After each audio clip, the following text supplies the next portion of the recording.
Japan surprised many in 2025 when it showed a working railgun on a real ship. The test looked like something from a movie, a heavy turreted device on the deck of the JS Asuka, and pictures of a guided crosshair over a tugboat used as a target. But the real surprise wasn't the image itself. It was the fact that Tokyo is moving past laboratory tests and firing at sea against real targets. That change matters to how countries in the region plan and think about deterrence. I know what you're thinking. What the heck is a railgun, and why is it so different than traditional arms? It's a good question. Traditional guns use chemical propellant, a small explosion that pushes a shell down a barrel. That method works incredibly well. We've been using it against each other for centuries, but it does hit physical limits. Barrels wear out under high pressure and heat. You can add more propellant or a longer barrel, but eventually the gains start to shrink. A railgun uses electricity instead of explosives. Two metal rails send a huge current through a projectile. The current and magnetic fields push the projectile forward incredibly quickly. No propellant means potentially much higher speed. At high speed, a purely kinetic round can do enormous damage without an explosive warhead. As a byproduct, that speed also shortens the time defenders have to react to the incoming bombardment. Japan's program has focused on making the idea practical at sea. Early images released by the Acquisition Technology and Logistics Agency, or the ATLA, show bulky containers around the gun. Those boxes don't contain props for a movie set. They're generators, capacitors, and cooling gear.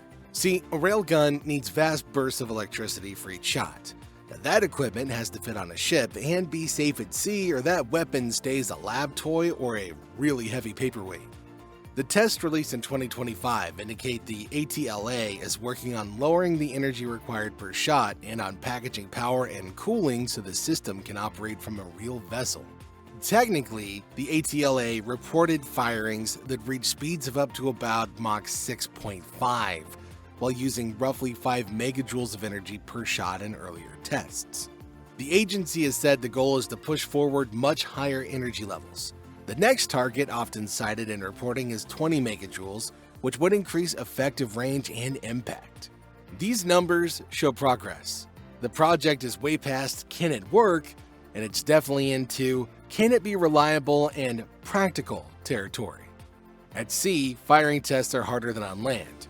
Weather, salt, vibration, and ship movement all create harsher conditions. According to open-source reports, ATLA conducted shipboard trials from June to early July 2025 aboard the JS Asuka, the 6,200-ton test ship, and later released photos and a short statement about firing at a target vessel. That step is important because hitting a moving target at sea shows a measure of real-world progress. So, why did the United States, which once led railgun development, walk away? The story matters because it shows the difference between building a device and making a weapon that fits a nation's way of war.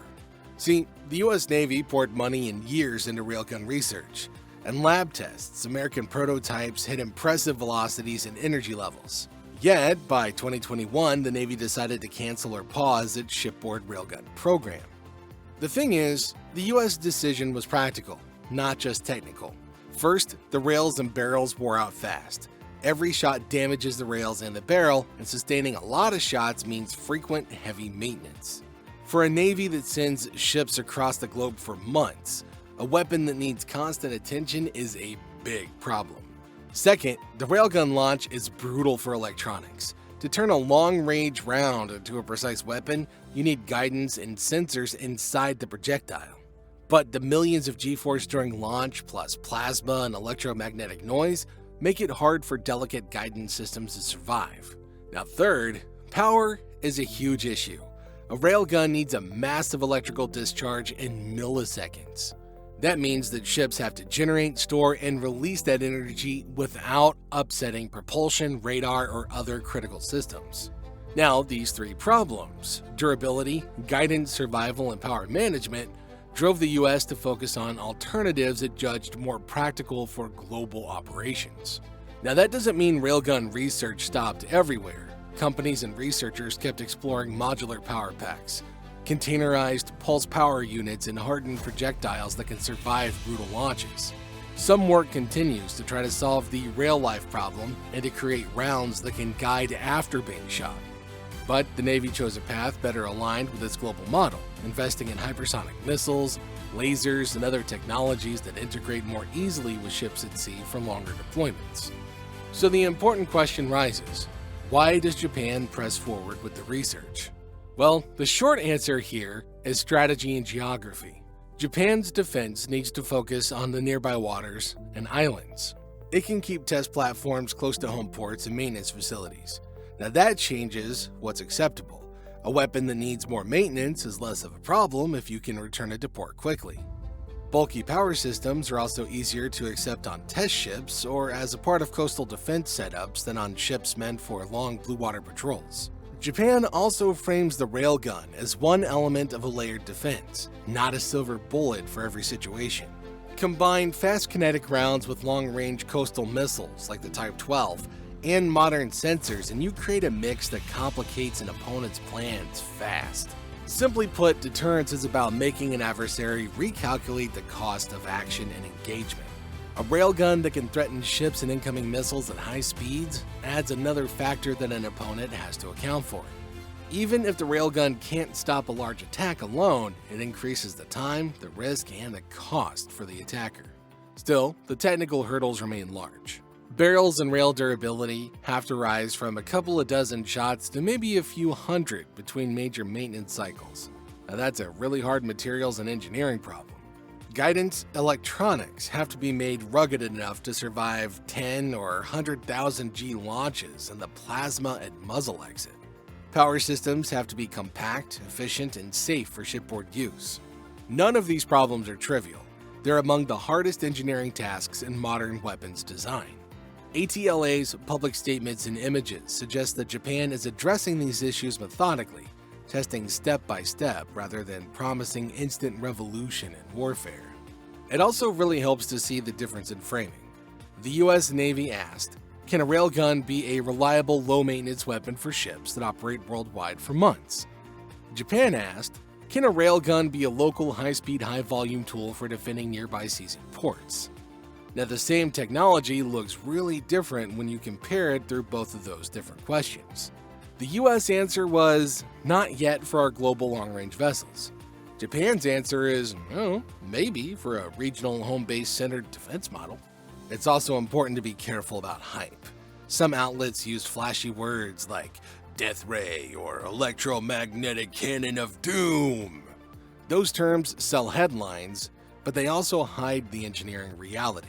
The images of JS Asuka matter because they show progress, not because they prove full operational readiness.